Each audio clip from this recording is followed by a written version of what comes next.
Musician Neil Young has ended his 2-year boycott of Spotify and returned his music to the Swedish streaming giant, he announced on March 12.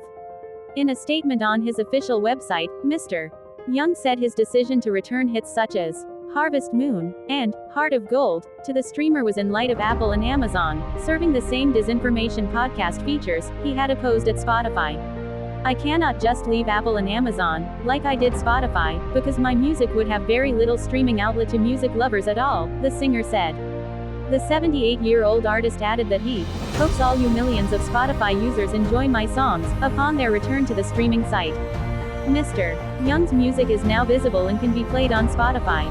Spotify agreed to remove Mr. Young's music in February 2022 after he accused podcaster Joe Rogan of spreading false information about COVID-19 vaccines via his podcast under a multi-million-dollar deal with the platform. The singer further accused Spotify of potentially causing death to those who believe the disinformation being spread by them, by allowing Mr. Rogan's hit podcast, The Joe Rogan Experience, to air. In a lengthy statement on his official website at the time, Mr. Young did not explicitly mention Mr. Rogan but said, most of the listeners hearing the unfactual, misleading and false COVID information on Spotify are 24 years old, impressionable and easy to swing to the wrong side of the truth. Grossly unfactual information. These young people believe Spotify would never present grossly unfactual information. They unfortunately are wrong. I knew I had to try to point that out, he wrote. Mr. Young also called on Spotify employees to quit their jobs while criticizing the music streaming platform's CEO, Daniel Ek. Following Mr. Young's comments, 270 scientists and medical professionals signed a letter urging Spotify to take action against Mr. Rogan, also accusing him of spreading vaccine misinformation on his show.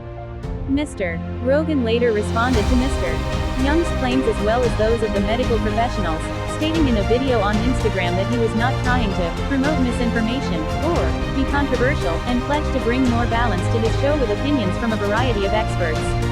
He also stressed he is neither a doctor nor a scientist. These podcasts are very strange because they're just conversations, Mr. Rogan said. Rogan drops Spotify exclusivity. Oftentimes I have no idea what I'm going to talk about until I sit down and talk to people. And that's why some of my ideas are not that prepared or fleshed out because I'm literally having them in real time, but I do my best and they're just conversations, and I think that's also the appeal of the show. It's one of the things that makes it interesting, the podcast host and former UFC commentator added.